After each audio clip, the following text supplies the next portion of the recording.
welcome to Enjoy. I'm Blair French, and today we're off to enjoy the kitchen. What do you enjoy? Come on.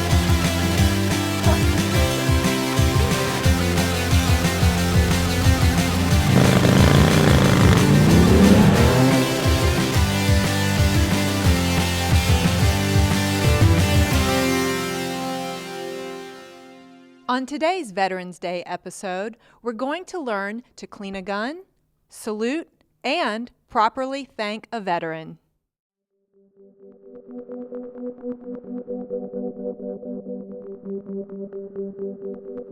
Hello and welcome to Enjoy. I'm Blair French, and today it's all about exploring, eating, and of course, enjoying.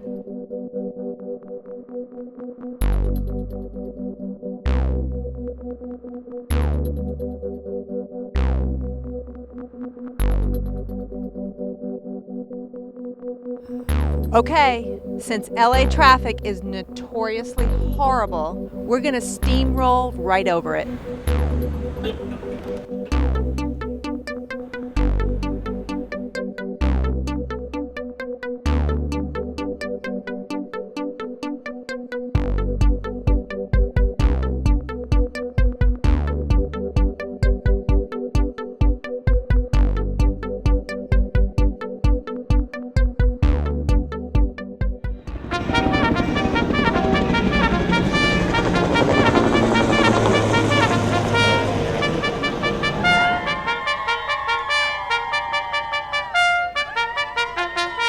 So I've arrived here in Petaluma, and we're off to enjoy the Veterans Day Parade.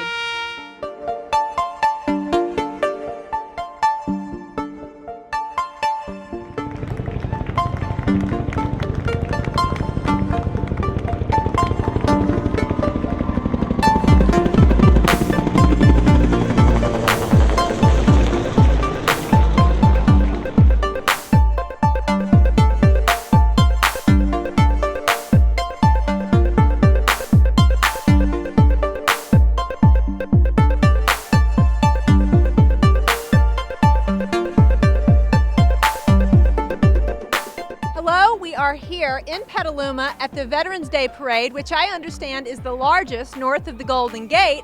And I have a special guest here. Tell me your name. Mae West, honey. Are you enjoying yourself today? I enjoy myself every day. I saw you dancing earlier. Do you enjoy dancing? Oh, I love to dance. Yeah. Should we salute to the veterans? That's it. Do you have a special message for the veterans? Yeah, I love y'all.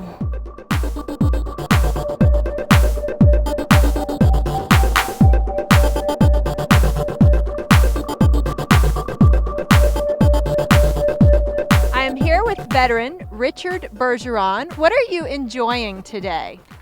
I'm enjoying the weather and also all the vets and the people who support us. I agree. Well, we salute you and thank you for coming out and enjoying with us. Do you guys know how to do a salute? We're all saluting. Yay!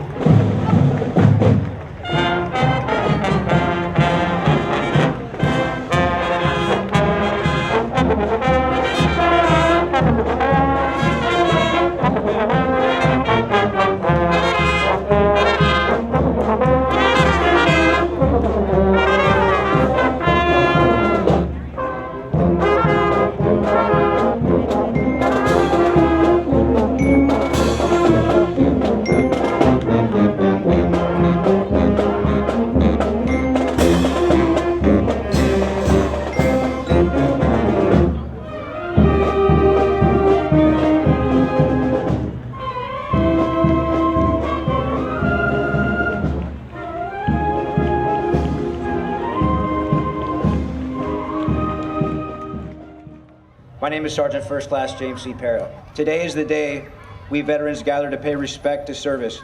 Let us remember the veterans of the colonial wars, the revolution, which is the only true revolution in the history of the world, the wars of the 1800s, the wars of the 20th century, and today's wars in Iraq, which has since ended, and Afghanistan, and other unnamed battlefields around the world. I am now here with Sergeant Jimmy Parra. You are highly decorated over here. A little bit, maybe. I don't know. I think so. I know. The best honor is probably what my buddies think of me more so than what I wear. What in particular have you enjoyed about today's parade, other than honoring everybody? Is there one thing that stands out for you today that you've just enjoyed? Just the crowd of the people and the patriotism. It's kind of like a Norman Rockwell painting up and down these streets, and all the people that are here, and they're great Americans. Thank you so much. Thank you very much. All right. Please tell me your name. Travis Welton Washington Jr. Well, that's a mouthful. Yes, ma'am. What have you enjoyed most about today? Just seeing all the people supporting the veterans, and Isn't that wonderful? yes, it is. It is. It's something that our country should do more of. It is my great honor and pleasure to introduce to you Colonel Bill Chadwick, who is retired Green Beret and West Point graduate, class of 1974. Today is Veterans Day, so we're here to enjoy and celebrate you. Thank you, Blair. I appreciate the opportunity. Welcome to my backyard. Thank you. It is Veterans Day. Originally, it was called Armistice Day, and it's the day that the First World War ended, which was called the War to End All Wars. And it happened at 11 minutes after 11 a.m. on the 11th of November, 1918. It's a day for service members to remember their fallen comrades as well as all the people they served with. Right, well, we certainly appreciate and want to thank you for your service to this country. Thank you. Thank you very much. All right, Colonel. May I call you Colonel? Sure. You're going to be teaching me today how to clean a gun?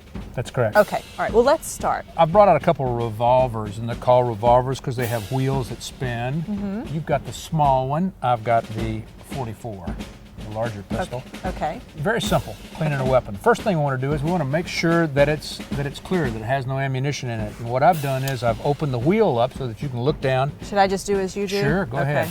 And you can physically see that there are no rounds There are no rounds. in the weapon. All right. My experience in the military was we would go out on a field problem, and obviously these guns they're too nice looking to be carried out in the field in a military situation. But we would always clean our weapons as soon as we came back in, just to get the mud and the dirt. So every time after you go out, then you Every come time. back and you clean. First thing we do is we clean our weapons before anybody is released to go back home or to get cleaned up. In fact, we would clean our weapons before anybody took a shower or any of that. So the first thing you want to do is you want to pick a good cleaning rag, and I have to tell you, women's underwear is actually one of the best.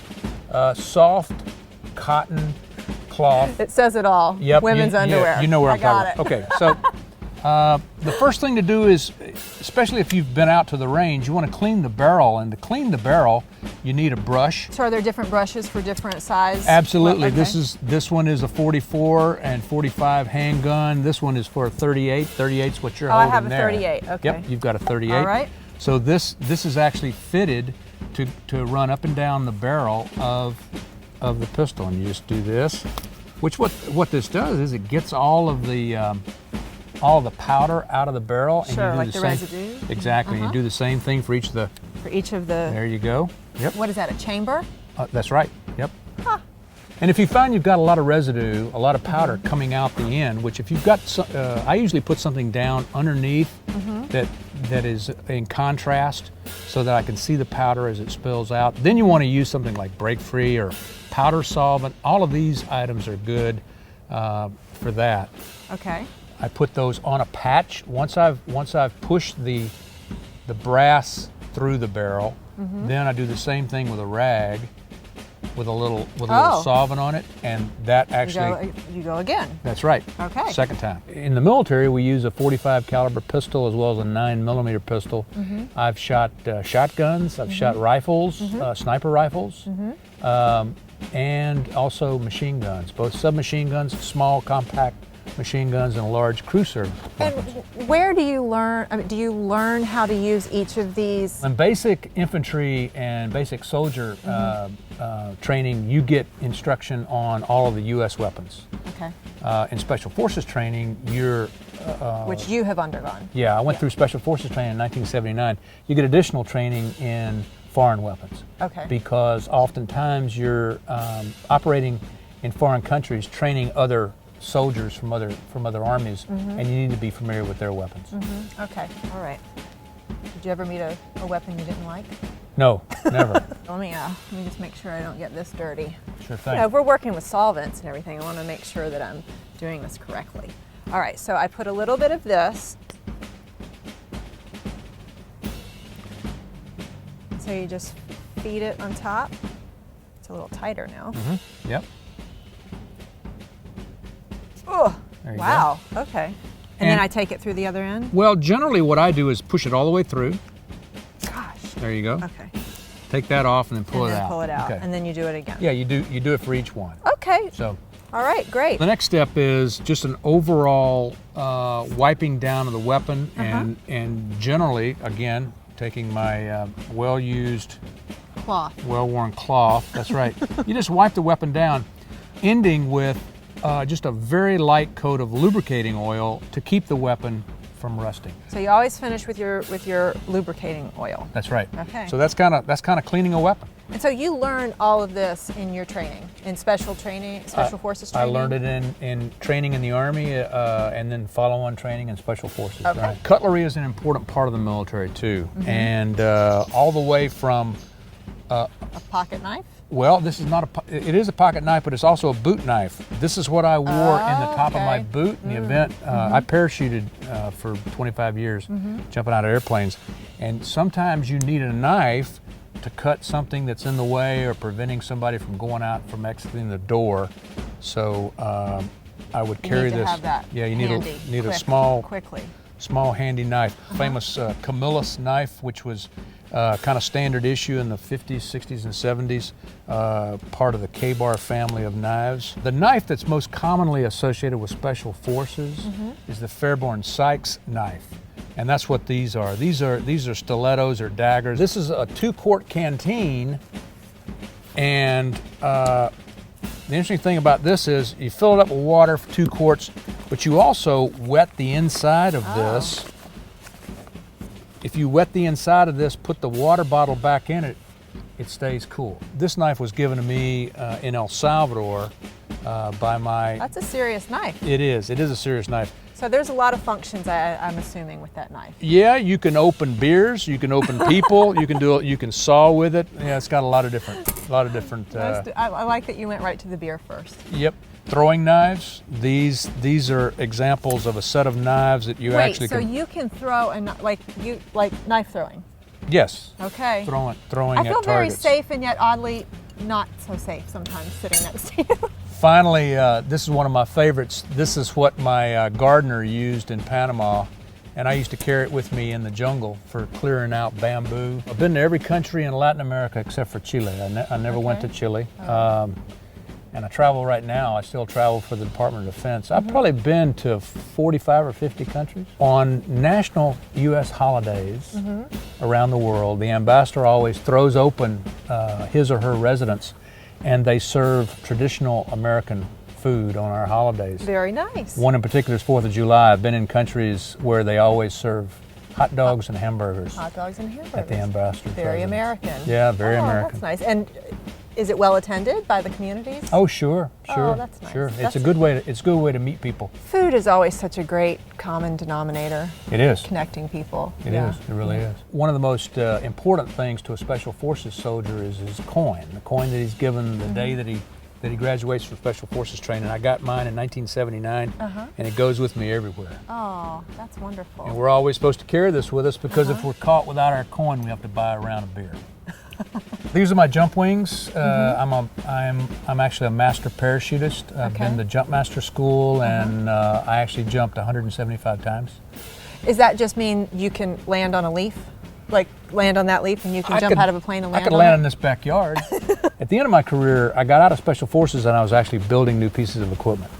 Oh. And I built the body armor that the kids were wearing in Mogadishu during the incident that's referred to as Black Hawk Down.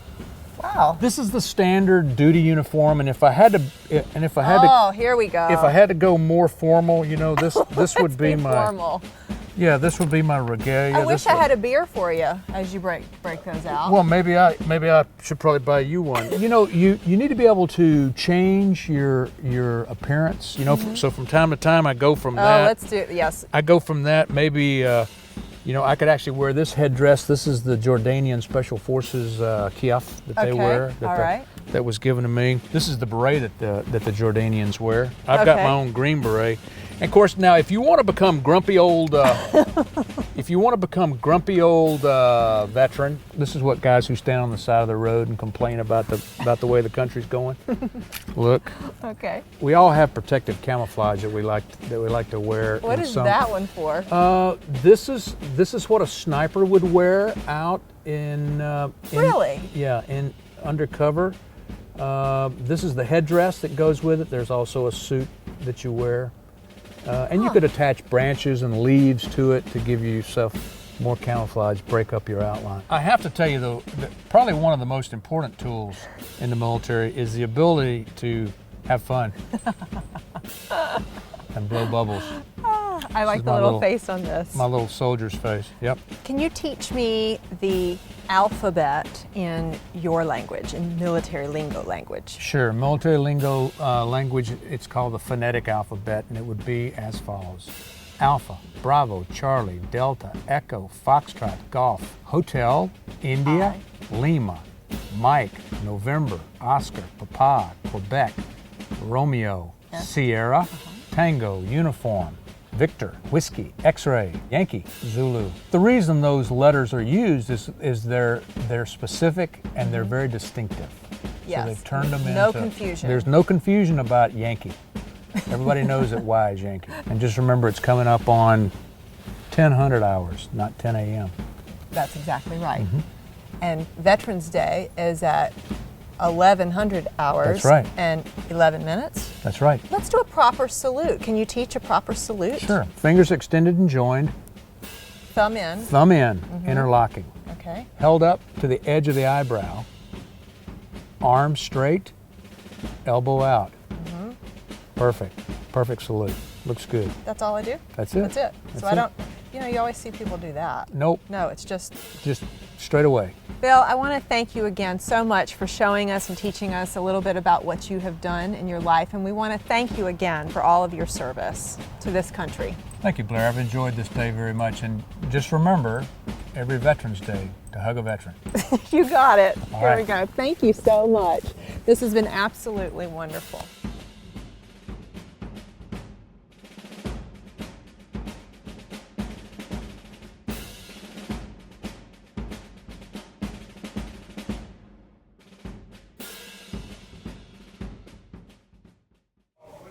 Let's go into the Veterans Lounge. I bet we'll find veterans in there. My name is Bill Back, Hi, Bill. and I'm the commander of this 1929 post here in Petaluma, California. And This is your operation this here. is it. This is our little tiny little bar that we live in. Well, we like this because this is where lots of veterans come and enjoy themselves. Oh, yes, they do. Hey, I love it here. Everybody has a story to tell. And not only did the Navy meet here, the Army, Marines, and I can't do anything about that. Do you have a story to tell? I did go on Liberty once in Busan, Korea. Yes. And while I was there walking down the street, all of a sudden I heard a bee go by me. Well, it wasn't a bee, it was a bullet. Oh, goodness. That Well, they both start with the letter B. went by You were me. close. And I had a 45 on my hip, so I looked around and I found the guy up in the tree, and I aimed my 45 at him, but that 45 didn't reach that far. So finally Marine says, "I'll get him for you, Bill." I said, "Get him." So he took an M1 and got him out of the tree. Wow. You know what? I never went to Busan for Liberty again after that. I just stayed in Yokosuka, Japan. Smart man. Yes. Thank you so much for your service You're to this welcome. country, and God bless you. Thank you very much. Okay. Appreciate it. My name's Scotty Stumeyer. Henry Stewart. When he joined the army, Yes. he was 17 years old. Oh, Ran my. away from an orphanage and joined the army. And he was in the 42nd Rainbow Division, fought up through France, Germany, liberated Dachau Yes. concentration camp. Wow. He fought in the Battle of the Bulge, the U.S. Army, and stayed in it until 1973. He's done 30 years as a serviceman for his country. Well, we thank you so much for your service. Hi there. I am serving you. Since you have served us, I thought it's the least I could do to serve you. And thank you. Thank you very much. Enjoy, okay? Thank you.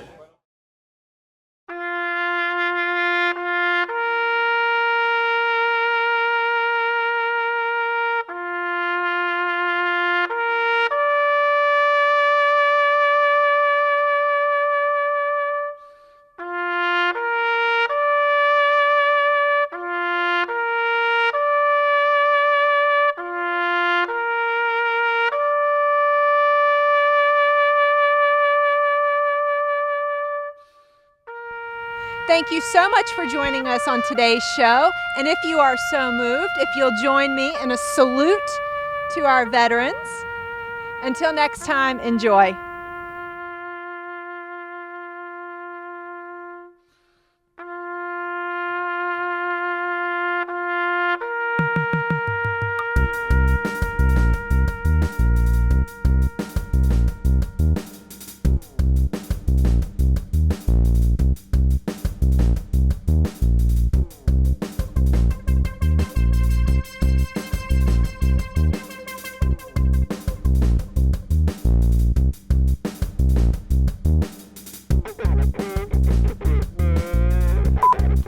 Work it. I got a dancer at home, and we dance and romance. Oh. It's like a parade all on your head, you know. You guys were all in the parade? What did you ride on? Whoopsie! I'm okay. Uh-oh.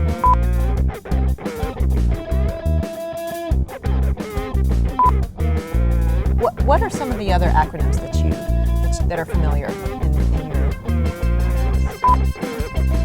I use wire and batteries and you name it will go on there. What else can they go get? Their imagination. Yeah, that works great.